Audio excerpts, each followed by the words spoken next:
ఏర్పాటు చేసుకొని మేము ముందుకు రావడం కొన్ని కారణాల వల్ల నేను స్వతంత్ర అభ్యర్థిగా నిలబడడం జరిగింది.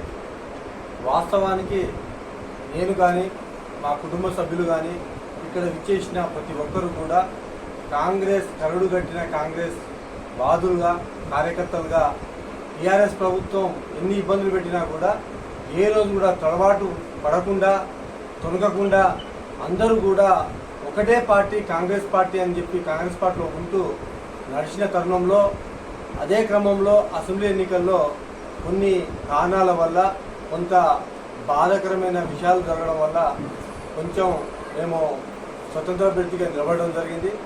ఆ ఎన్నికల్లో కూడా పత్రికా పరంగా కానీ మీడియా పరంగా కానీ మేము ఏ రోజు కూడా కాంగ్రెస్ పార్టీని కించపరచలేదు. ఎందుకంటే కాంగ్రెస్ పార్టీ గాంధీ కుటుంబం ఏదైతే ఉందో వాళ్ళకు మేము విధేయులుగా ఉండే వ్యక్తులం. ఎందుకంటే వాళ్ళు త్యాగాలు అర్పించిన కుటుంబం మా గాంధీ కుటుంబం కాబట్టి ఆ రోజు కూడా అసెంబ్లీ ఎన్నికల్లో స్వతంత్ర అభ్యర్థిగా నిలబడ్డ ఎమ్మెల్యే గారిని కానీ లేకుంటే ఏ ఒక్కరిని కూడా నేను వ్యక్తిగతంగా కించపరచలేదు. నేను ఒకటే మాట అన్నా ఆ రోజు కూడా, ఇవాళ కూడా అదే మాట మాట్లాడుతున్నా. ఆ రోజు అసెంబ్లీ ఎన్నికల్లో కాంగ్రెస్ పార్టీ ఖచ్చితంగా అత్యధిక మెజారిటీలో గెలుస్తుంది. దాంట్లో నేను పక్కకు జరిగిన స్వతంత్ర అభ్యర్థిగా నిలబడ్డా కూడా కాంగ్రెస్ పార్టీ ఓడిపోతుందని నేను చెప్పట్లేను. కానీ నాకు ఒక గుర్తింపు ఉండాలి, ఆ గుర్తింపు కోసమే నేను నిలబడ్డా తప్ప నేను కాంగ్రెస్ పార్టీని ఓడియాలనే ఆలోచనతో నిలబడలేదు అని చెప్పి కూడా మీకు అందరికీ కూడా మీ సమక్షంలో కూడా చెప్పడం జరిగింది. అయితే అదే విషయాలను అధిష్టానం దృష్టికి తీసుకెళ్లిన తర్వాత గత 3-4 నెలల కిందట నన్ను సంజాయిషిలో అడగడం జరిగింది. ఆ సంజాయిషిలో ఇవైతే ఏదైతే ఉన్నాయో ప్రతి విషయాన్ని మేము కులంకషంగా నేను వారికి వివరించడం జరిగింది. నాకు జరిగిన బాధలు ఇబ్బందులు అన్నీ కూడా తెలియజేయడం జరిగింది. దానిపై కులంకషంగా చర్చించిన తర్వాత అదే జిల్లా అధ్యక్షుల వారిని కూడా నేను ప్రత్యేకంగా పరోక్షంగా ఫోన్ల ద్వారా కానీ ప్రత్యేకంగా కానీ వారిని నేను కలవడం జరిగింది. నేను జరిగిన సంఘటన ఈ విధంగా జరిగింది కాబట్టి మీరు కూడా నన్ను అందించాలి, పార్టీలో నేను కొనసాగించాలని చెప్పి నేను అనుకుంటున్నాను అని చెప్పి జిల్లా అధ్యక్షుల వారికి కూడా చెప్తే వారు కూడా సానుకూలంగానే స్పందించారు గతంలో.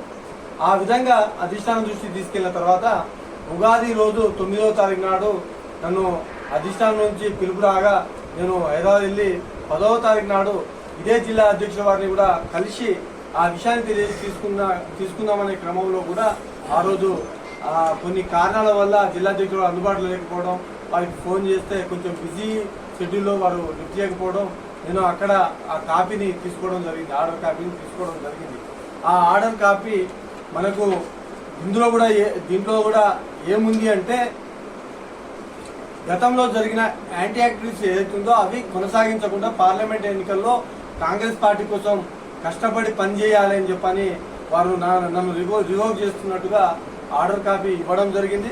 ఈ విషయాన్ని కూడా పెద్దల దృష్టిలో తీసుకెళ్లకుండా మనము దీన్ని బయటికి తీసుకెళ్ళి చెప్తే బాగుండదు అని చెప్పి జిల్లా అధ్యక్షుడు పలుమార్లు నేను ఫోన్ చేయడం జరిగింది.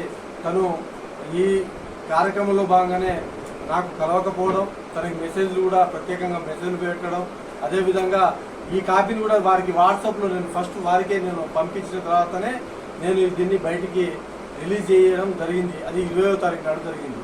ఈ విధంగా నన్ను అధిష్టానం మళ్ళీ తిరిగి నాపై ఒక నమ్మకాన్ని కల్పించి నమ్మకంతోనే నన్ను కాంగ్రెస్ పార్టీలో స్వాగతించినందుకు వారందరికీ, అధిష్టానానికి, జిల్లా నాయకత్వానికి, ప్రతి ఒక్కరికి కూడా నేను కృతజ్ఞతలు తెలియజేస్తా ఉన్నా.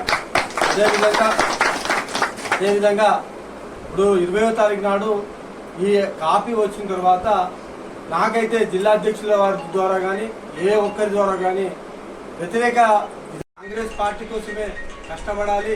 ఇవాళ ఎప్పటి నుండో, ఇప్పుడు కాదు, గత 15-20 సంవత్సరాల నుంచి రాహుల్ గాంధీ గారిని ప్రధానమంత్రి చూడాలని ఒక కళ మాలో అట్లే ఉండిపోయింది. ఆ కళని నెరవేర్చడానికి మా వంతు బాధ్యతగా మేము కూడా తిరిగి ఓట్లు వేయించి ఇవాళ రాహుల్ గాంధీని ప్రధానమంత్రి చేయాలి.